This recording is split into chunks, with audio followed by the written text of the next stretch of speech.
Ben ritrovati amici di Radio Rossonero, ben ritrovati qui alle pagelle di Parma-Milan. Parma-Milan che finisce 2-1 e quindi un'altra brutta partita per il Milan in questo inizio di stagione, sconfitta la prima di questa annata per 2-1. Le pagelle di quest'oggi, dandovi l'appuntamento come al solito a domani per tutto il resto invece dei nostri commenti, dell'editoriale delle 7, a lunch, talk, in serata ci sarà anche Milan Futuro, insomma avremo la nostra programmazione classica.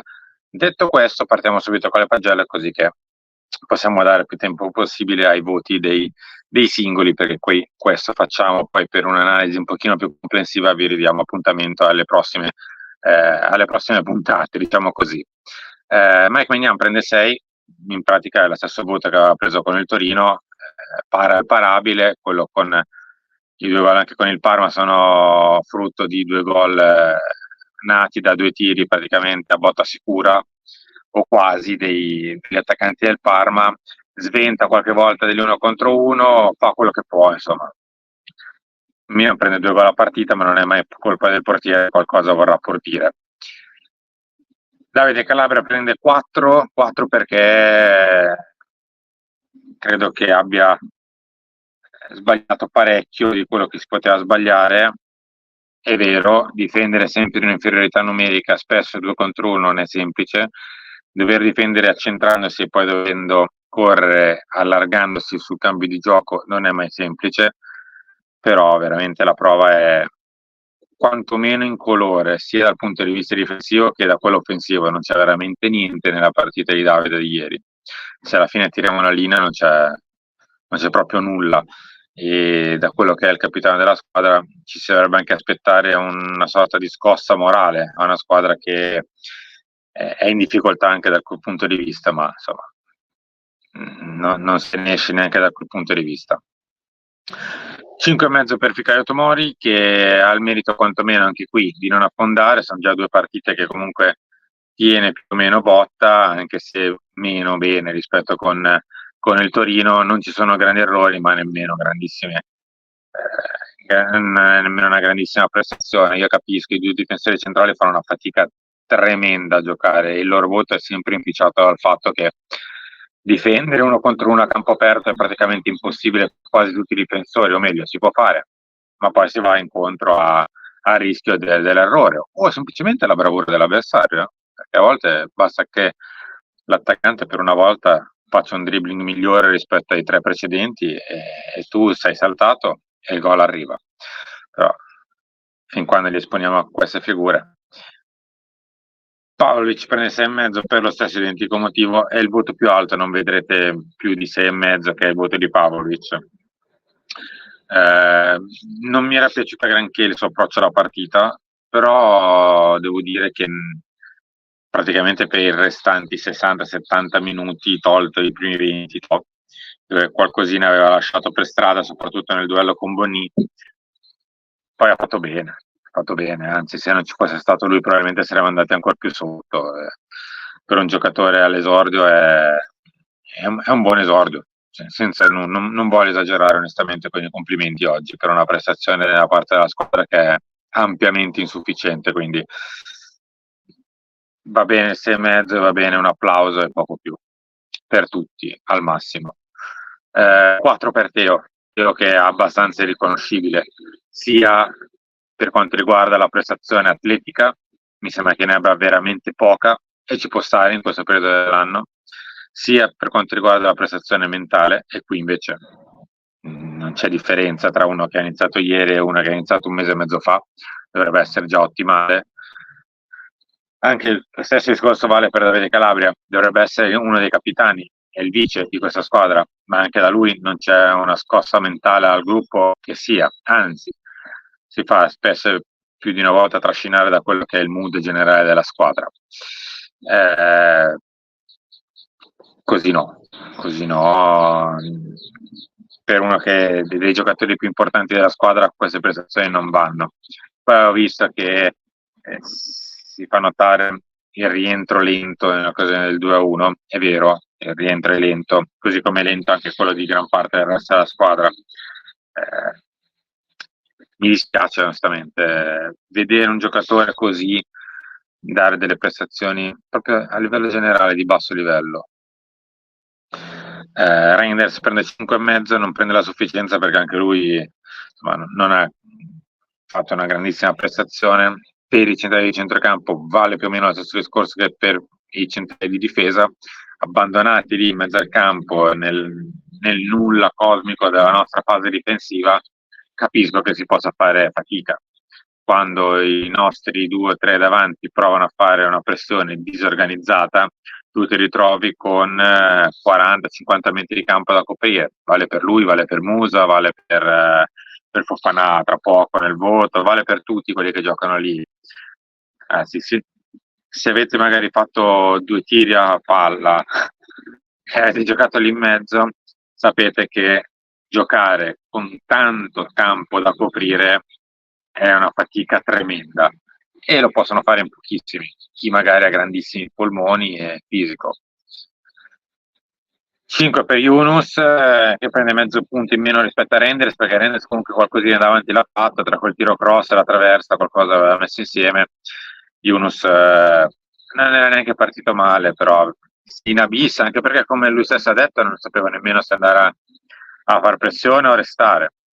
Quando ha cercato di far pressione probabilmente si è anche stancato troppo e gli ultimi 10 minuti prima del cambio sono abbastanza tragici, credo che abbia sbagliato qualsiasi tipo di palla giocata, perché non ne aveva più. Ragazzi, correre a vuoto si fa una fatica tremenda. Andiamo avanti, Pulisic prende 6 meno per il gol e nient'altro. Si è fatto trovare al momento giusto, al posto giusto, per il resto non ha fatto praticamente nulla nemmeno lui, insomma. È uscito anche un po' stizzito, è già la seconda volta tra l'altro. Io non credo che possa esserci destinazione migliore che giocare lì largo a destra in una squadra che però possa difendere meglio di così. Il Pulisic visto ultimamente fa fatica perché in mezzo al campo fa fatica il centrocampista, figuriamoci lui, a destra in una squadra sbilanciata si fa fatica. Io so che ho ripetuto tante volte si fa fatica, ma è così. L'Opus prende anche lui senza voto perché c'era. Sono 2 partite che c'è ma non si vede. C'è nel senso che c'è una distinta, poi non c'è nulla. Se voi chiudete gli occhi e andate a ripensare cosa ha fatto il Loftus ieri, niente, niente, non c'è niente nella partita di Loftus. Allora, sì, c'è un giallo speso negli ultimi 5 minuti. Allora, questo forse nella partita di Loftus-Cheek, che continua a pensare possa essere al massimo una mezzala di destra in un 4-3-3, in una 3/4 fa una fatica tremenda, lo perdi perché non è un 3/4, perdi il centrocampista perché non torna, continua ad essere un equivoco. Va bene, facciamo la conta dei 10 gol dell'anno scorso. Purtroppo a calcio non esistono soltanto i numeri. Rafa Leao prende 4 perché non basta l'assist. Siamo arrivati a un punto in cui le prestazioni si pesano, gli atteggiamenti si pesano. Sono stato, ora parlo per me, molto indulgente con Rafa, l'ho aspettato tanto, l'abbiamo protetto tanto, ma credo che sia anche giusto ancora proteggerlo tanto perché il livello qualitativo del giocatore è di primo ordine. Però così no, così si fa soltanto male, tra l'altro a se stessi e poi anche in primis alla squadra. Giocare con questo atteggiamento si fa fatica, avere quegli atteggiamenti con il pubblico non va bene perché non lo fanno nemmeno i grandissimi, figuriamoci i giocatori che ancora devono dimostrare di essere dei campioni. Non va bene nemmeno fare differenze tra l'ho fatto a un tifoso piuttosto che a un tifoso della curva, non capisco questa differenza onestamente. Alla sesta, settima partita in cui si vince 3-0 forse si può fare qualche gesto, dopo essere stati in svantaggio per 88 minuti alla prima e al 60° e passa anche nella seconda, dopo prestazioni di questo genere, si fa gol, si abbassa la testa, si va a prendere la palla in mezzo alla porta, se la si riporta a metà campo, si sta zitti e si cerca di fare il 2-1, il 3-1 e il 4-1 e si sta zitti. Anche la settimana dopo, anche la seconda settimana dopo ancora, anche la settimana ancora dopo. Okafor prende 4,5 perché un paio di palloni tra l'altro ce li avrebbe anche per far gol, uno sull'esterno di destra, con l'esterno di destra nel primo tempo, uno di testa nel secondo, insomma qualcosina sul piede gli è arrivato per finalizzare, però anche lui è un buon giocatore Okafor. Siamo al Milan però ragazzi, i buoni giocatori giocano altrove, dal Milan dovrebbero giocare altri. Emerson Royal prende 5 per indulgenza, per il fatto che ha giocato 20 minuti, perché in 20 minuti ha messo insieme un buon dribbling, un passaggio orizzontale che ha fatto ripartire 3 contro 2 il Parma, fortunatamente erano stanchi, tremendo, credo che nemmeno nelle scuole di calcio si vedano certe cose, cioè i passaggi orizzontali. Un paio di uscite a vuoto, un giallo. Sul gol non ha grandi colpe, era in uscita, stava salendo, stava allargando il campo sul passaggio di Leao sbagliato. Non ha grandi colpe, ma ci ha fatto vedere quello che è.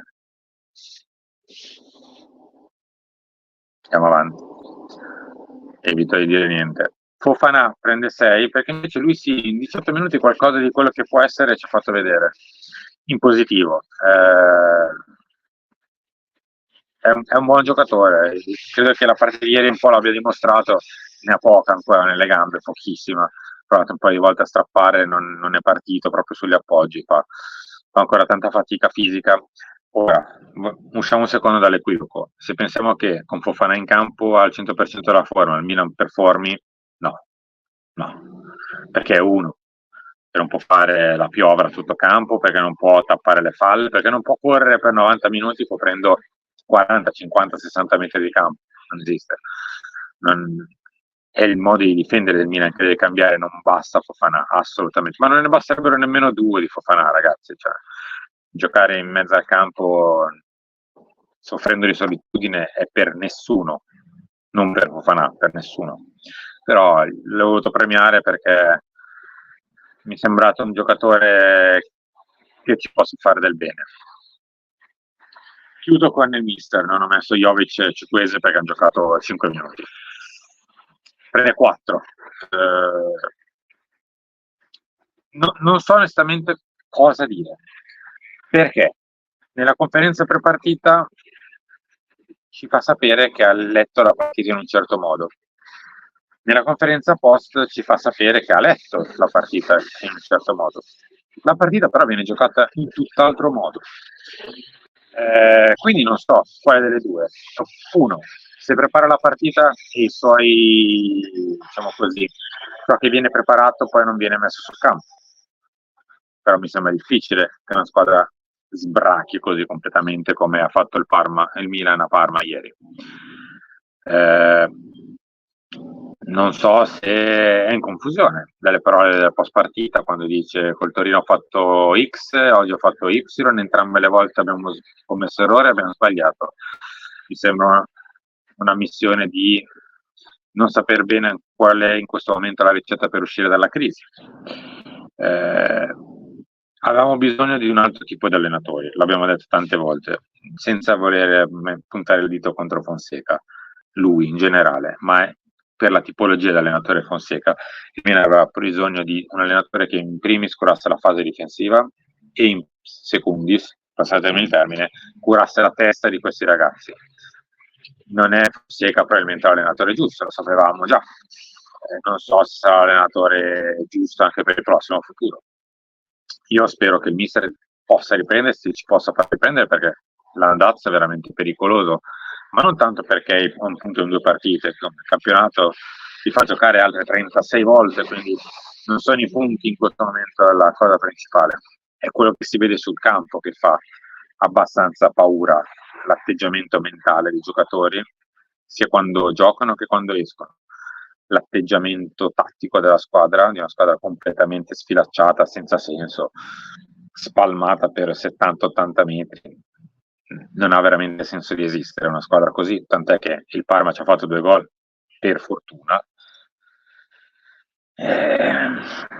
Non so che altro dire, mi sono anche abbastanza in difficoltà a dare un voto così basso a un allenatore dopo la seconda giornata, però quello che ci ha fatto vedere il Milan nelle prime 2 è abbastanza inaccettabile. E fortuna vuole che abbiamo affrontato Torino e Parma, perché se il calendario ci avesse messo contro una squadra un pochino più forte, più pericolosa, probabilmente sarebbe finito anche peggio. La prossima era Lazio a Roma, ecco, firmerei per lo 0-0. Sono proprio onesto, firmerei volentieri per lo 0-0. Grazie a tutti per essere rimasti qui con noi con le pagelle, ci ritroviamo domani mattina con l'editoriale, con obbligo di riscatto, visto che ancora il mercato è aperto, poi con tutte le analisi di lunch, talk e quant'altro. Grazie a tutti, ci ritroviamo tra poco. Buona domenica.